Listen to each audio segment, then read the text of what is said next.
Good morning, everybody. Good morning. Yeah, we often speak about AIDS as if it's going on somewhere else, and for good reason. This is a virus that has touched lives and decimated communities around the world, particularly in Africa. But often overlooked is the fact that we face a serious HIV/AIDS epidemic of our own, right here in Washington, D.C., and right here in the United States of America. And today, we are taking two important steps forward in the fight that we face here at home. It has been nearly 3 decades since this virus first became known. But for years, we refused to recognize it for what it was. It was coined a gay disease. Those who had it were viewed with suspicion. There was a sense among some that people afflicted by AIDS somehow deserved their fate and that it was acceptable for our nation to look the other way. A number of events and advances over the years have broadened our understanding of this cruel illness. One of them came in 1984, when a 13-year-old boy from central Indiana contracted HIV/AIDS from a transfusion. Doctors assured people that Ryan White posed no risk to his classmates or his community, but ignorance was still widespread.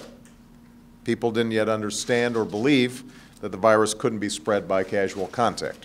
Parents protested Ryan's attendance in class. Some even pulled their kids out of school. Things got so bad that the White family had to ultimately move to another town. It would have been easy for Ryan and his family to stay quiet and to fight the illness in private. But what Ryan showed was the same courage and strength that so many HIV-positive activists have shown over the years and show around the world today. And because he did, we didn't just become more informed about HIV/AIDS, we began to take action to fight it. In 1990, the year Ryan passed away, 2 great friends and unlikely political allies, Ted Kennedy and Orrin Hatch, came together and introduced the Comprehensive AIDS Resources Emergency Act, the CARE Act, which was later named after Ryan. In a few minutes, I'm going to sign the 4th reauthorization of the Ryan White CARE Act. Now, in the past, policy differences have made reauthorizations of this program divisive and controversial. That didn't happen this year. And for that, the members of Congress that are here today deserve extraordinary credit for passing this bill in the bipartisan manner that it deserves. Tom Harkin and Mike Enzi in the Senate, we are grateful to you for your extraordinary work.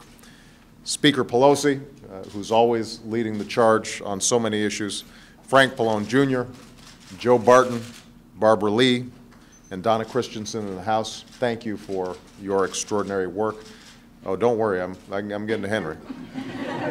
And Nancy's always looking at for members, but we've got a special section for Henry. And Chairman Henry Waxman, who began holding hearings on AIDS in 1982, before there was even a name for AIDS, was leading here in Washington to make sure that this got the informed attention that it deserved, and who led the House in passing the original Ryan White legislation in 1990.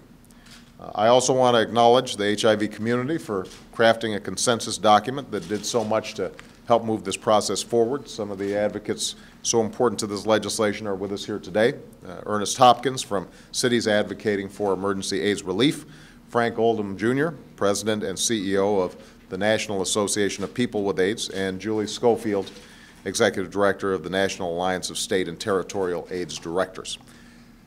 And I'm especially honored that Ryan White's mother, Jeannie White Ginder, is here today. For 25 years, Jeannie had an immeasurable impact in helping ramp up America's response to this epidemic. While we lost Ryan at too young an age, Jeannie's efforts have extended the lives and saved the lives of so many others, and we are so appreciative to you. Thank you.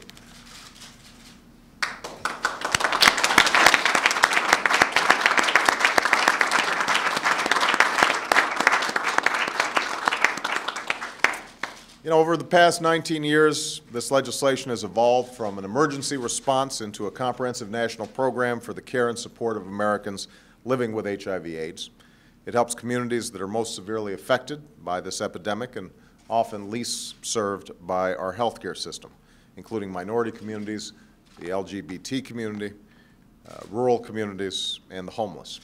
It's often the only option for the uninsured and the underinsured, and it provides life-saving medical services to more than 500,000 Americans every year in every corner of the country. It's helped us to open a critical front on the ongoing battle against HIV/AIDS.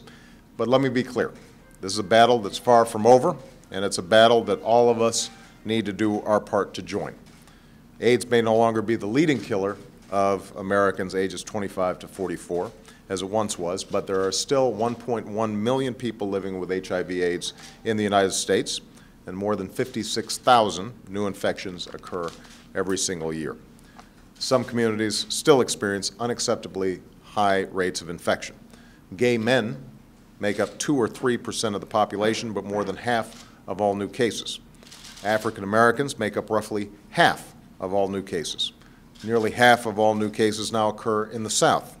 And a staggering 7% of Washington, D.C.'s residents between the ages of 40 and 49 live with HIV/AIDS.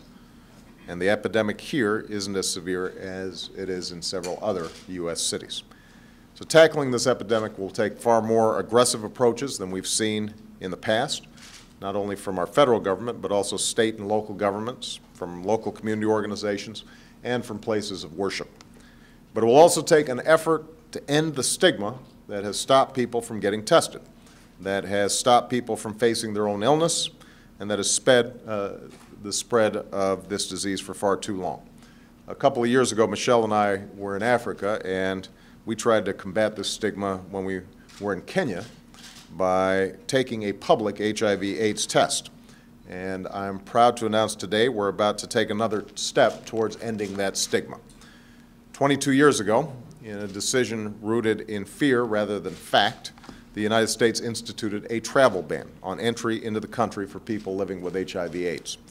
Now, we talk about reducing the stigma of this disease, yet we've treated a visitor living with it as a threat. We lead the world when it comes to helping stem the AIDS pandemic, yet we are one of only a dozen countries that still bar people from HIV from entering our own country. If we want to be the global leader in combating HIV/AIDS, we need to act like it. And that's why on Monday, my administration will publish a final rule that eliminates the travel ban, effective just after the new year. Congress and President Bush began this process last year, and they ought to be commended for it. We are finishing the job. It's a step that will encourage people to get tested and get treatment. It's a step that will keep families together, and it's a step that will save lives. And we are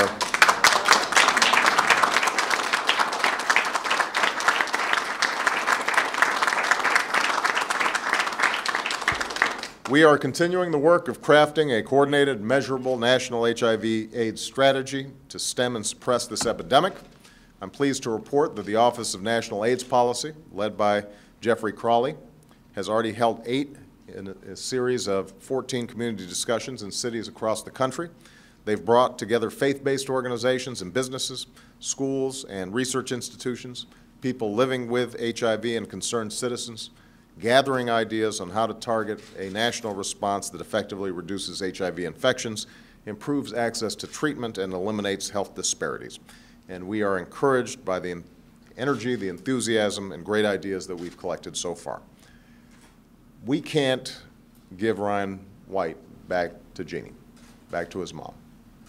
But what we can do, what the legislation that I'm about to sign has done for nearly 20 years, is honor the courage that he and his family showed. What we can do is to take more action and educate more people. What we can do is keep fighting each and every day until we eliminate this disease from the face of the earth.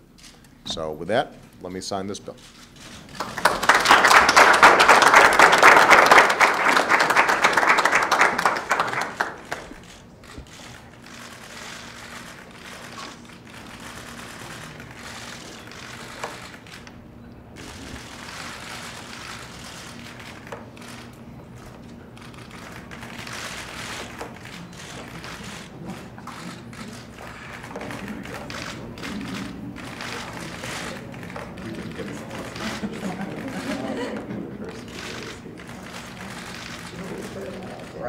There you go.